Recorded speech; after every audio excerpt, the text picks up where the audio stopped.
குல்லு மௌலூதின் யூலது அலல் ஃபித்ரா, எல்லா உலகத்தில் பிறக்கக்கூடிய அத்துணை குழந்தைகளும் இஸ்லாத்தில் தான் பிறக்கிறது. எல்லா குழந்தைகளுமே இஸ்லாமாக முஸ்லீமாகத்தான் பிறக்குது. உலகத்தில் பிறக்கும் குல்லு மௌலூதின் யூலது அலல் ஃபித்ரா ஹத்தா யகூன அபவாஹு யுஹவ்விதானிஹி அவ் யுனஸ்ஸிரானிஹி அவ் யுமஜ்ஜிசானிஹி. யார் மதம் மாற்றுகிறார், இஸ்லாத்தை விட்டு வெளியில் கொண்டு வர்றது யாருன்னா அவங்க பேரண்ட்ஸ் தான். அவங்க பேரண்ட்ஸ் வேறு மதத்தில் இருப்பாங்க, அந்த மதத்தை தழுவி அந்த பிள்ளை போயிடுது இல்லையா? ஆனால் பிறக்கும்போது எல்லா பிள்ளைகளும் எனது இஸ்லாத்தில் தான் பிறக்குதுங்கிறாங்க, ஃபித்ரத்தில் தான் பிறக்கிறது என்று கண்மணி நாயகம் ஸல்லல்லாஹு அலைஹி வஸல்லம் அவர்கள் குறிப்பிடுகிறார்கள். சரி, இனி பிள்ளை பிளந்து வளர்ந்து வந்துட்டார். அவருடைய உடையிலிருந்து, அவருடைய ஹேர் ஸ்டைலிருந்து, அவருடைய உணவு சாப்பிடக்கூடிய முறையிலிருந்து, அவர் குடிக்கக்கூடிய பானம் முறைகளிலிருந்து எல்லாமே அருள் நபி ஸல்லல்லாஹு அலைஹி வஸல்லம் அவர்கள் சொல்லி தந்த வழியில் தான் இருக்கணும். நான் ஒரு சலூனுக்கு முடி வெட்டுறதுக்காக வேண்டி போனேன். அப்போ ஒரு பையன், அவனுக்கு ஒரு 16-17 வயசு இருக்குன்னு நினைக்கிறேன். அவன் முடியை வெட்டிட்டு போகிறான். அவனோட முடியெலாம் ஒரு ஜாதி கலராக இருக்குது. நான் நினச்சேன் பெரிய ஒரு நோய் வந்துட்டு போல இருக்குது, ஒரு நோயாக இருக்கும் போல இருக்குது. ஒரு வித்தியாசமாக அந்த கோல்டு கலர் மாதிரி ஒரு வகையாக இருக்குது. என்னடா இந்த பையனுக்கு எப்படி முடி ஆகிடுச்சு பாவம் அப்படின்னு நம்ம இறக்கப்பட்டு அப்படி சொல்கிறேன். ஏன் இந்த பையனை இப்படி ஆகிடுச்சின்னு சொல்லி அந்த முடிக்கடையை நடத்தக்கூடிய அவர்கிட்ட கேட்குறேன். ஹஸ்ரத், நீங்கள் ஒன்று, இது ஒரு டை அடிக்கிறது, இதுக்குன்னு ஒரு கலர் இருக்குது, இது ஒரு ஃபேஷன், இதுக்கு 600 ரூபா, லா ஹவ்ல வலா குவத்த இல்லா பில்லா, அதை அவன் அடிச்சுட்டு போகிறான் அப்படிங்கிறார். இது என்னான்னு கேட்டால் யாரோ ஒரு நடிகன் அப்படி அடிச்சிருந்தானோ. நீங்கள் பாருங்கள், நம்ம பிள்ளைகள் யாருக்கு பின்னால் போகிறாங்க? அட, யாருக்கு பின்னால் நீ போகிறது? சொர்க்கம் அடைவதற்கு நீ அவனை பின்னால் போக முடியுமா? நடக்குமா அது? நம்ம பிள்ளைகளுடைய வழிமுறைகள் எப்படி இருக்கிறது? யாரை பின்பற்றுகிறார்கள்? யாரை தலைவனாக ஏற்றுக்கொண்டிருக்கிறார்கள்? தலைவாங்கிறான். யாருடா அவனுக்கு தலைவன்? அட, அந்நிய பெண்களோடு ஆட்டம் போட்டு கூத்து போட்டு அசிங்கமாக நடந்து கொள்ளக்கூடிய, மது அருந்துற மாதிரி காட்சி, சிகரெட் குடிக்கிற மாதிரி காட்சி, இதெல்லாம் போட்டு ஆட்டம் போட்டு தாளம் போடக்கூடியவன் உன்னையெல்லாம் கையில் வைத்துக்கொண்டு கோடி கோடியாக சம்பாதித்துக் கொண்டிருக்கிறோம். உனக்கு தலைவனா?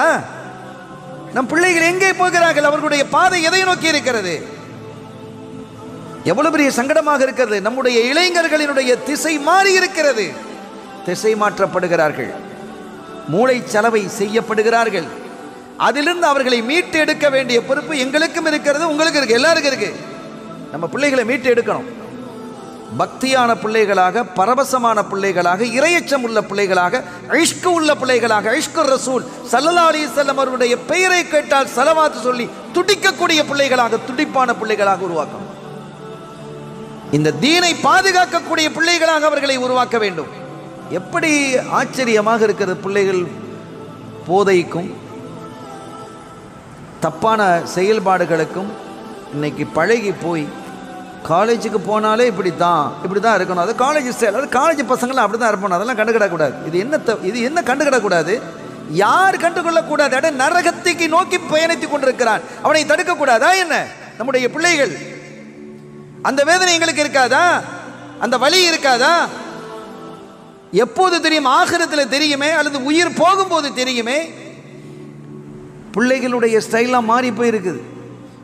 ஒரு காலகட்டத்தில் ஒரு நடுத்தனமாக அந்த பேண்ட் போடுறது நடுத்தரமாக போடுவாங்க.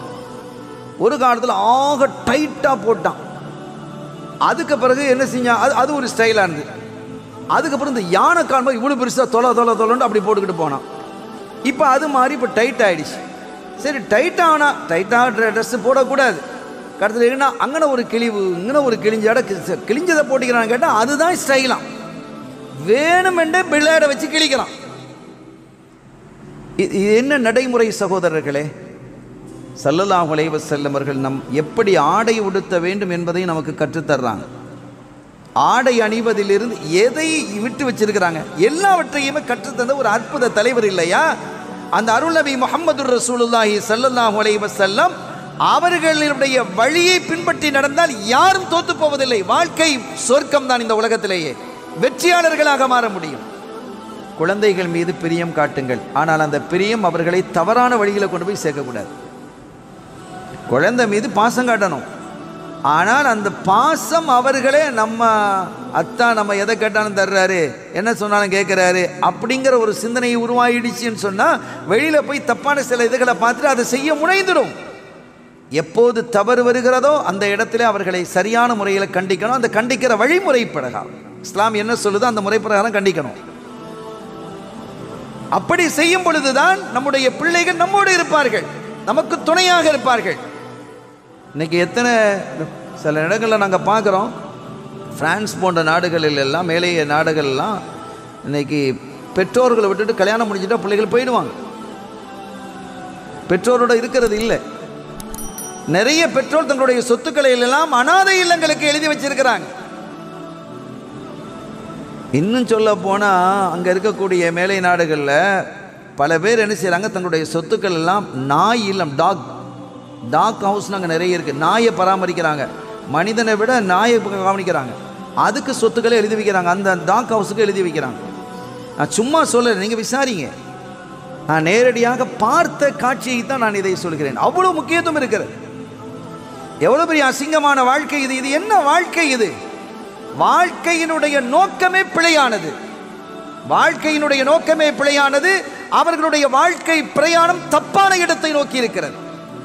அவர்களுடைய டெஸ்டினேஷன் தப்பு. அவங்க போய் சேரக்கூடிய இடம் பிழையான இடமாக இருக்கும், அது நரகமாக இருக்கும். அதை விட்டு நம்முடைய பிள்ளைகளை நாம் பாதுகாக்கணும். பிள்ளைகள் மீது பிரியம் கொள்ளணும். சில பேர் பிள்ளைகளை கண்டுக்கிட மாட்டான், அப்படியும் இருக்கிறான்.